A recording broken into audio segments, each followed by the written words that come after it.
corporations that will be hiring Oregonians, and it'll be all under the guise of something beautiful and whatnot. But anytime we're buying our energy, even if it's renewable, from a foreign country, we're still in a position of dependency. Right, you're right.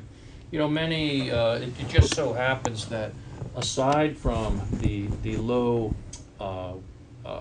wage base that you have in China, and certainly they have been industrializing at a pace that was just unthinkable just a few years ago. But now they're just a monster. They are an industrial monster with their capacity for manufacturing, and it's dwarfing the United States now. By 2012, they're going to have 90% control of 90% of the world's rare earth minerals. If we came together in this country like the Chinese are coming together, and they're they're no longer they are no longer a third world country. They are a full-fledged, no matter what anyone tells you, they're a full-fledged capitalistic enterprise. Oh, well, and they do have, you know, I've been to China a few times. I have some friends there, and there's a reason I'm here tonight is because I took some trips to China, and I found out how badly stacked the market is for any kind of enterprise here in America for good, well-meaning Americans who want to create enterprise here. If you're trying to do it with a foreign country, forget about it, unless you happen to be bought into these elite folks who, or these folks who have been told you only take, in other words, I found the market almost impossible to break into. And because of that, I became incensed, and I went and started doing some research, and that's when I started learning about all these alternative fuel, alternative energy applications. There's so many of them. There's a water for gas, you know. Stanley Meyer, who passed away not too long ago. Folks, there's a car right now. There's a device you can put in your car, and you can run straight off water and go from here to New York on about 25 gallons of water, okay? And this is the truth. It's not because I said it, is the truth. Please do your research. Do some research on Stanley Meyer. Do some research on John Searle, God bless him, a benevolent old man who was gifted some technology that came to him in a dream, much like Nikola Tesla and many others, and he has been beat down. I met the man personally. I've hung out with him. I stayed in his room at the Tesla Tech conference, at the Extraordinary Technology Conference in Albuquerque this past July and August.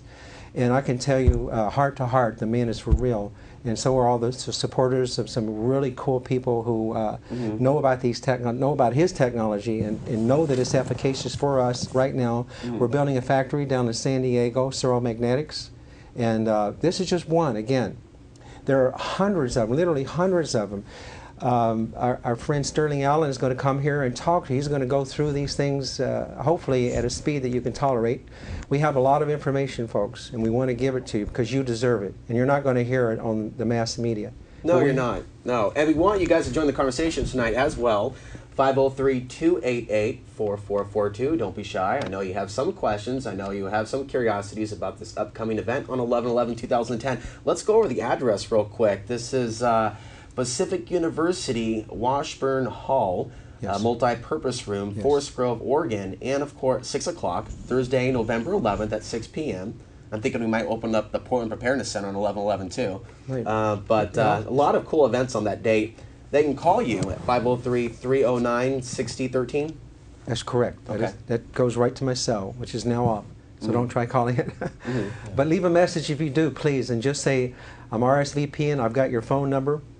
So I'll just write down your phone number on my RSVP list. That's how I'm doing it. Anyone who RSVPs, if it's a friend, or I've gotten a lot of emails, I've gotten quite a number of phone calls. I know there are at least 2 inventors coming.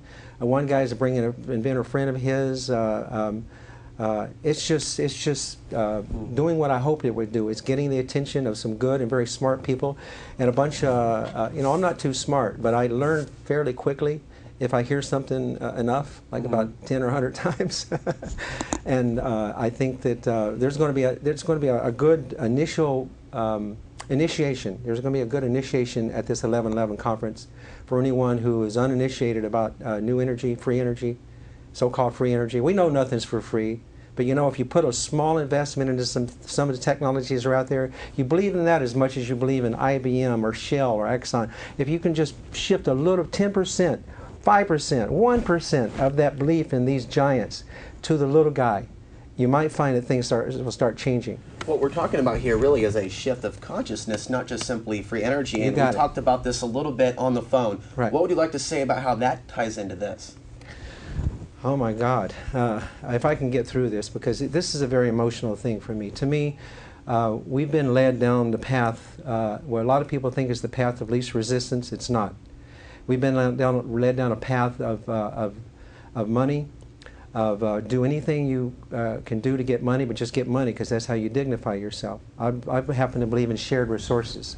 You know, eventually we will come to the point, and I'm not talking about where you have a little stamp on you got so much money or whatever devoted to you. I'm talking about human beings sharing in communities. You know, we need to establish more community around things like this and start synergizing and then connecting these communities.